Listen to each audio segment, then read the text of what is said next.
السلام علیکم ورحمۃ اللہ وبرکاتہ۔ اللہ کے اسماء و صفات کے آج کے سیشن میں آپ سب کو خوش آمدید۔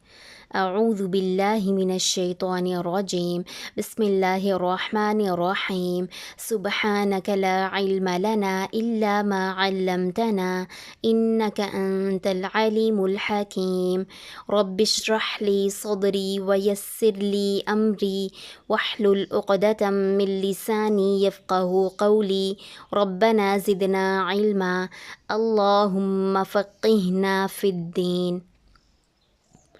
اللہ کے اچھے اچھے ناموں میں سے آج ہم پڑھیں گے الجبار۔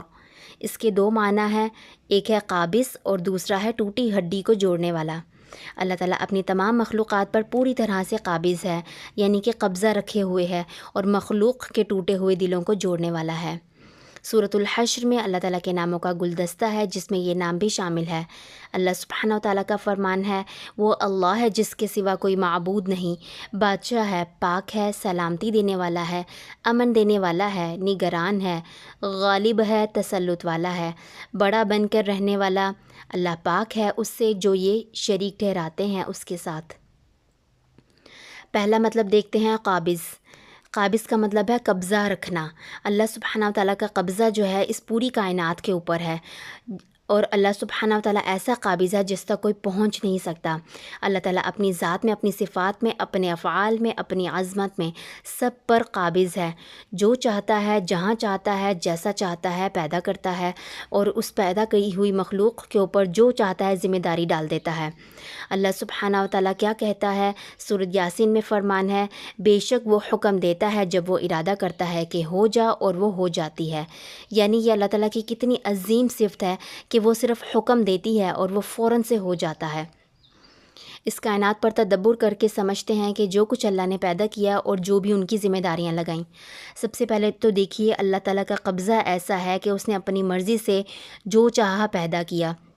اتنی زیادہ اقسام کے ساتھ مخلوقات کو پیدا کیا، جیسے کہ انسان کو پیدا کیا، جانوروں کو پیدا کیا، حشرات کو پیدا کیا، پرندوں کو پیدا کیا۔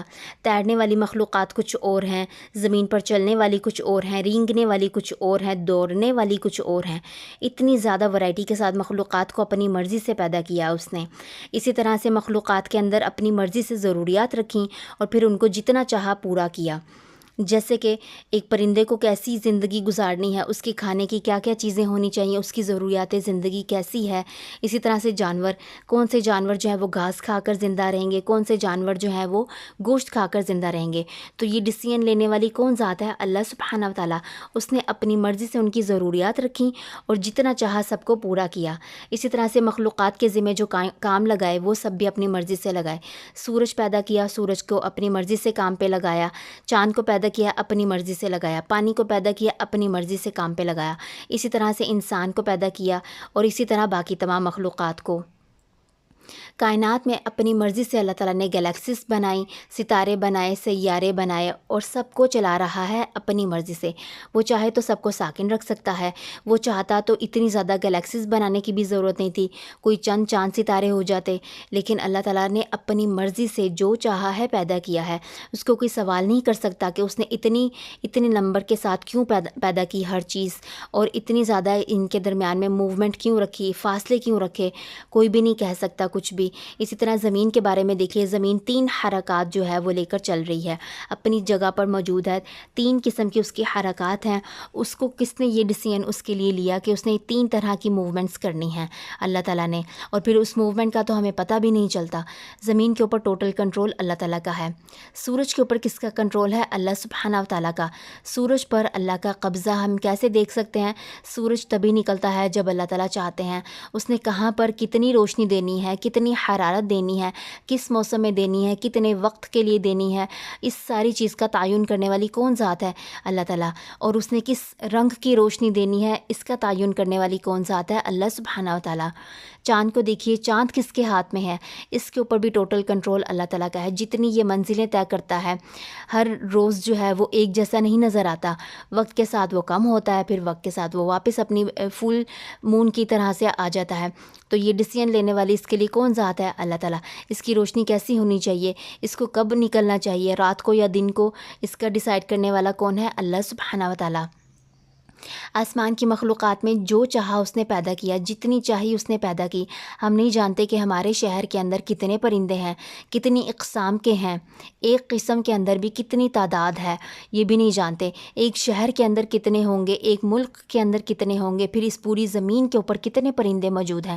ہم نہیں جانتے کہ کون سا پرندہ اس وقت کیا کر رہا ہے، کیسی زندگی گزار رہا ہے۔ تو ان کو پیدا کرنے والے ذات، اور اتنی زیادہ ورائٹی کے ساتھ، سب کے رنگ مختلف ہیں، اتنی ان کی اسپیشیز ہیں، ان کے کھانے کا سسٹم ڈفرینٹ ہے، زندگی گزارنے کا سسٹم ڈفرینٹ ہے۔ تو یہ کون ڈیسائیڈ کرنے والی ذات ہے؟ اللہ سبحانہ و تعالیٰ۔ اس کائنات میں جتنی بھی اس نے مخلوقات کو پیدا کیا، سب اپنی جگہ پر اس بات کی گواہی دیتی ہے کہ ان کے اوپر ایک قابض موجود ہے جس نے ان کو زندگی دی، ان کی زندگی کے اوپر ٹوٹل کنٹرول رکھتا ہے، کس نے کتنی زندگی گزارنی ہے اور کیسی گزارنی ہے۔ حشرات کو دیکھیے، ایک دریافت کے مطابق حشرات جو ہے وہ 1 ملین سے زیادہ ان کی تعداد ہے، اور ایک دریافت کے مطابق 10 ملین سے بھی زیادہ ہے۔ حشرات کو تو ہم کاؤنٹ بھی نہیں کر سکتے۔ زمین پر انسان جو ہے 8.1 بلین کے قریب موجود ہیں، اور ہر انسان جو ہے، اگر حشرات ڈیوائڈ کر دیے جائیں ہر انسان کے اندر، ایک انسان 1.4 بلین حشرات کو پکڑتا ہے، تب بھی حشرات کی تعداد جو ہے اس زمین کے اوپر اتنی زیادہ ہے۔ ہم اگر اپنے ارد گرد دیکھیں، کتنی مکھیاں ہیں، کتنے مچھر ہیں، اسی طرح کتنے وائرسز ہیں، کتنی زیادہ بگز ہیں، کتنی چھوٹی چھوٹی مخلوقات ہیں جو ہم دیکھتے ہیں، تجربہ کرتے ہیں، لیکن کبھی غور و فکر نہیں کرتے کہ کس نے ان کو پیدا کیا، اتنی تعداد میں کیوں بنایا۔ کتنے مچھر ہم مار دیتے ہیں لیکن پھر وہ پیدا ہوتے چلے جاتے ہیں۔ اللہ سبحانہ وتعالیٰ کا ٹوٹل کنٹرول ہے۔ پھر اتنی چھوٹی حقیر مخلوقات کو بھی اتنی زیادہ تفصیل کے ساتھ پیدا کیا۔ اللہ تعالیٰ نے اپنی مرضی سے اس طرح کا پیدا کیا۔ ایسا نہیں کیا کہ تمام مخلوقات، تمام حشرات ایک ہی شکل کے پیدا کر دیتا، ایک ہی مقصد کے ساتھ، ایک ہی رنگ کے ساتھ، ایسا نہیں کیا۔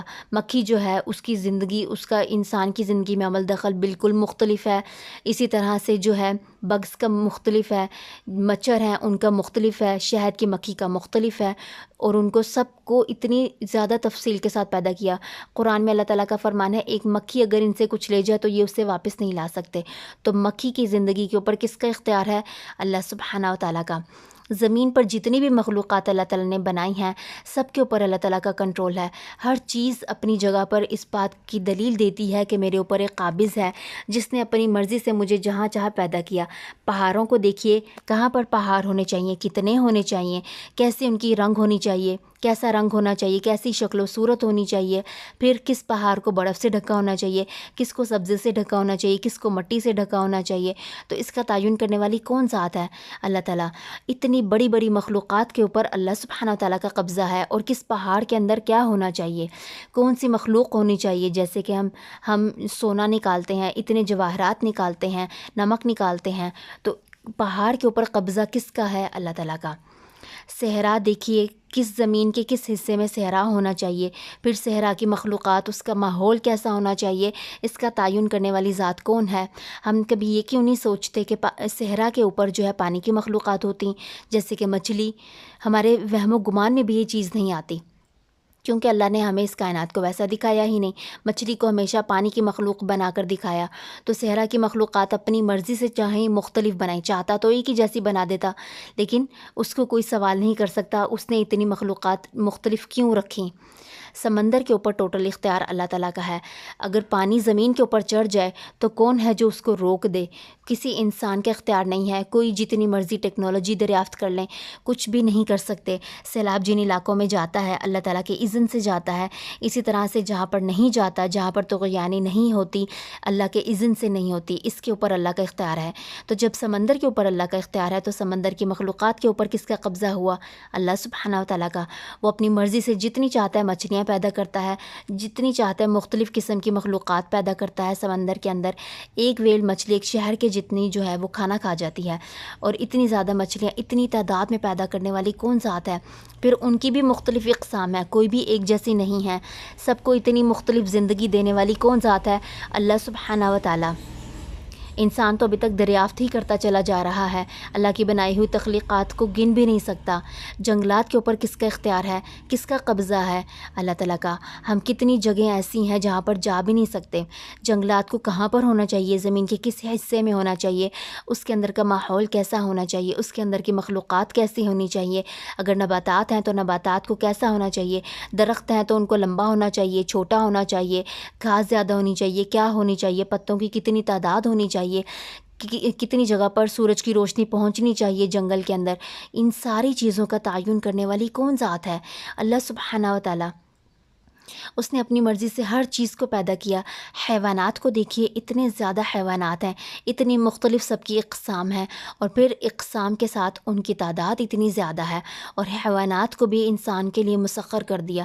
انسان کتنے کتنے کام لیتا ہے، اتنا بڑا ہاتھی انسان کے لیے مسخر کر دیا، اتنی بڑی گائے انسان کے لیے مسخر کر دی، اسی طرح سے باقی تمام مخلوقات۔ انسان کتنے فوائد حاصل کرتا ہے ان سب سے، اپنے کھانے میں، اپنے پہننے میں، اسی طرح سے باقی سواری کے معاملات میں۔ تو ان سب مخلوقات کے اوپر اصل میں قبضہ کس کا ہے؟ اللہ تعالیٰ کا۔ اس نے اپنے قبضے میں سے انسان کو کچھ وقت کے لیے اختیار دیا ہوتا ہے۔ اسی طرح نباتات کہاں پر کتنے ہونے چاہیے، کیسے پھولوں کے رنگ ہونے چاہیے، کن درختوں کے، کن نباتات کے اوپر پھول ہونے چاہیے، کن پر نہیں ہونے چاہیے، کہاں صرف گھاس پھوس ہونی چاہیے، کیسے رنگ ہونے چاہیے، کیسی شکلیں ہونی چاہیے، ان سب کے اوپر ٹوٹل اختیار، ٹوٹل قبضہ جو ہے وہ اللہ تعالیٰ کا ہے۔ پھلوں کے اوپر کس کا قبضہ ہے؟ اللہ تعالیٰ کا۔ ایک ہی درخت کے ایک جیسے پھل بھی اندر سے ذائقے میں مختلف نکل آتے ہیں، رنگوں میں مختلف نکل آتے ہیں۔ اسی طرح سے ہم یہ بھی نہیں کہہ سکتے کہ سیب کے اوپر چھلکا جو ہے کیلے کے جیسا ہونا چاہیے تھا، یا پھر کسی اور پھل کے جیسا ہونا چاہیے تھا، انار کو ایسا نہیں، ایسا ہونا چاہیے تھا۔ ہم کہہ ہی نہیں سکتے۔ اللہ تعالیٰ نے اپنی مرضی سے، اپنے قبضے سے جتنی چاہے پھلوں کی تعداد کو پیدا کیا۔ علاقے کے پھل مختلف ہوتے ہیں، موسموں کے پھل مختلف ہوتے ہیں، تو ان کے اندر فوائد بھی مختلف رکھے۔ اللہ سبحانہ وتعالیٰ نے اپنی مرضی سے ان سب کے اوپر کنٹرول رکھا ہے۔ سبزیاں اتنی مختلف پیدا کیں، چاہتا تو ایک ہی پیدا کر دیتا، اتنی مختلف پیدا کی، مختلف رنگ ان کے، مختلف ذائقے، مختلف فوائد، یہ سب کا تعین کرنے والی کون ذات ہے؟ اللہ سبحانہ وتعالیٰ۔ اس کائنات کی ہر چیز خود اپنی جگہ پر دلیل دیتی ہے کہ اس کے اوپر، اس کی زندگی کے اوپر ایک قابض موجود ہے، جس نے اس کو پیدا کیا، اس کی زندگی کے تصرفات کرنے پر وہ ٹوٹل اختیار رکھتا ہے، اور وہ کون ہے؟ اللہ سبحانہ وتعالیٰ۔ تو جب پوری کائنات کی ایک ایک چیز کے اوپر، بڑی سے بڑی، چھوٹی سے چھوٹی مخلوق کے اوپر ایک قابض ہے، تو پھر انسان کے اوپر کس کا قبضہ ہوا؟ اللہ سبحانہ وتعالیٰ کا۔ اللہ تعالیٰ نے انسانوں کو اپنی مرضی سے پیدا کیا۔ انسان اللہ سبحانہ وتعالیٰ کی سب سے اہم مخلوق ہے، جس کو اللہ نے شعور دیا ہے اپنی پہچان کے لیے۔ اس زمین پر اس وقت آلموسٹ 8.1 بلین کے قریب جو ہیں انسان موجود ہیں۔ سب کو مختلف اللہ تعالیٰ نے بنایا، مٹی سے بنایا، لیکن مٹی سے بھی اتنا مختلف بنایا، ان کے رنگ مختلف ہیں، جسم مختلف ہیں، ان کی ہائٹس مختلف ہیں، زندگیاں مختلف ہیں۔ پھر اللہ تعالیٰ نے جس کو چاہا، جہاں چاہا پیدا کیا، جب چاہا پیدا کیا۔ ہم نہیں کہہ سکتے اس شخص کو اس کے گھر میں نہیں پیدا ہونا چاہیے تھا، اس کے گھر میں ہونا چاہیے تھا، یا پھر مجھے یہاں پیدا نہیں ہونا چاہیے تھا، مجھے کہیں اور پیدا ہونا چاہیے تھا۔ ہم کچھ بھی نہیں کہہ سکتے۔ سارے ڈیسیژنز کس کے ہیں؟ اللہ تعالیٰ کے۔ پھر اسی طرح سے اپنی مرضی سے وہ زندگی دیتا ہے، جتنی چاہتا ہے، جس کو چاہتا ہے۔ اپنی مرضی سے اس نے رشتے دیے، جس کو چاہا صحت یابی دی، جس کو چاہا بیماری میں مبتلا کر دیا۔ کتنے ہی لوگ ایسے ہیں جو ساری زندگی بیماری میں رہ کر گزار دیتے ہیں۔ صحت اللہ کی کتنی بڑی نعمت ہے، کوئی انسان نہیں چاہتا کہ وہ بیمار ہو، لیکن اس چیز کا تعین کرنے والی، ڈیسائیڈ کرنے والی کون ذات ہے؟ اللہ سبحانہ وتعالیٰ۔ پھر جب انسان کے ظاہر کے اوپر اللہ تعالیٰ کا اختیار ہے، تو اس کے باطن پر کس کا اختیار ہے؟ اس کی زندگی کے اوپر ہونے والے تمام مخلوقات کے اوپر کس کا قبضہ ہے؟ اللہ تعالیٰ کا۔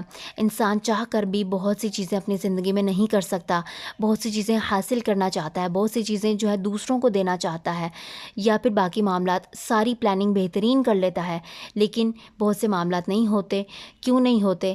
ہر چیز خود دلیل دیتی ہے کہ انسان کی زندگی کے سب معاملات کے اوپر اللہ تعالیٰ کا قبضہ ہے۔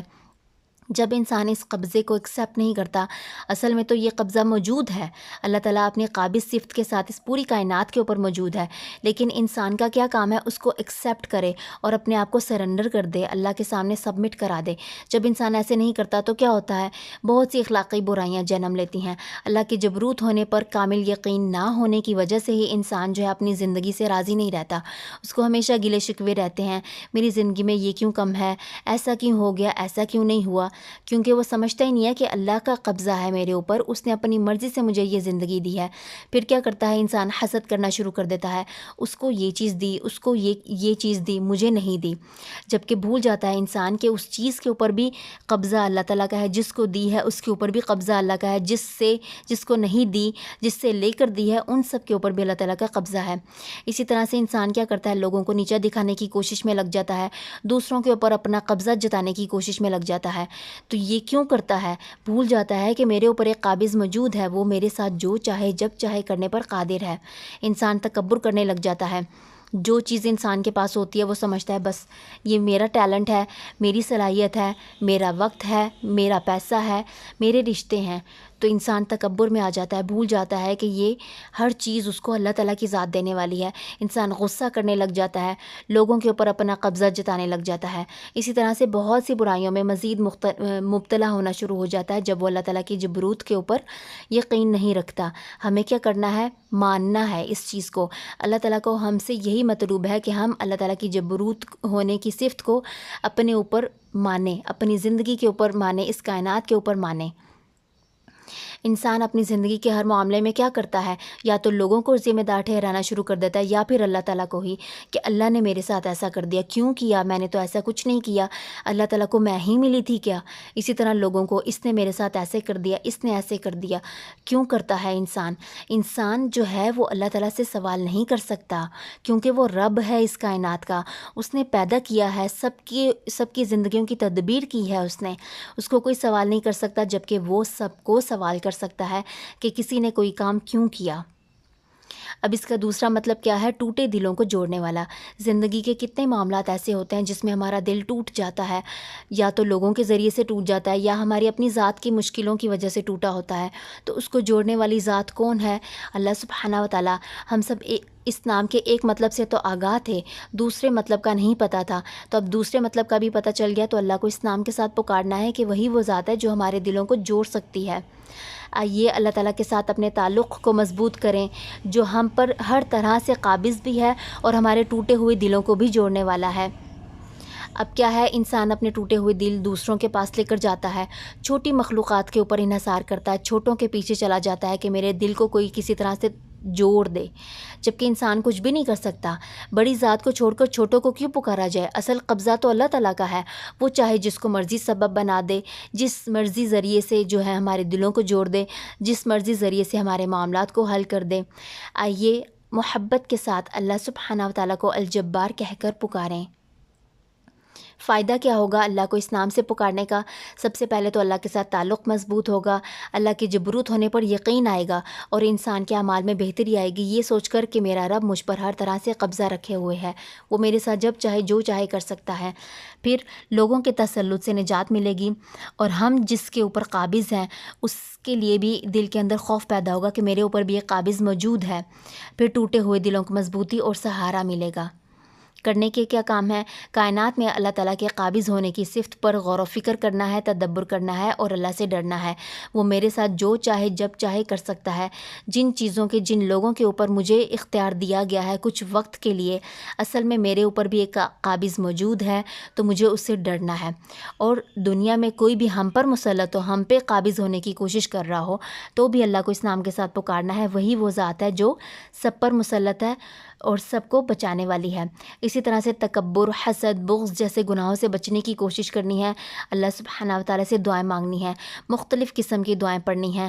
اللہم انی اعوذ بک من شر ما عملت ومن شر ما لم اعمل۔ اے اللہ، بے شک میں تیری پناہ مانگتا ہوں ہر اس چیز کے شر سے جو میں نے کیا اور اس چیز کے شر سے جو میں نے نہیں کیا۔ شر کسی بھی چیز کی برائی ہو سکتی ہے، کوئی اعمال کسی بھی چیز کی برائی ہو سکتی ہے، چاہے وہ ہم نے گناہ کے طور پہ کیے ہوں، چاہے نیکی کے طور پہ کیے ہوں، تو شر ہر چیز کا ہوتا ہے۔ ہر قسم کے شر سے بچنے کی پناہ مانگی جا رہی ہے اللہ تعالیٰ سے، کیونکہ وہی وہ ذات ہے جو پناہ دینے والی ہے، اسی کا قبضہ ہے ہمارے اوپر۔ اسی طرح سے اللہم انی اعوذ بک من الفقر والقلۃ والذلۃ واعوذ بک من ان اظلم او اظلم۔ اے اللہ، بے شک میں تیری پناہ مانگتا ہوں فقر و فاقے سے، قلت سے اور ذلت سے، اور تیری پناہ مانگتا ہوں اس سے کہ میں کسی پر ظلم کروں یا مجھ پر کوئی ظلم کرے۔ الحمدللہ، اللہ سبحانہ و تعالیٰ کے نام الجبار سے آپ نے جو کچھ بھی سیکھا ریفلیکشن میں ضرور شیئر کیجیے گا۔ سبحانک اللہم و بحمدک، اشہد ان لا الہ الا انت، استغفرک و اتوب الیک۔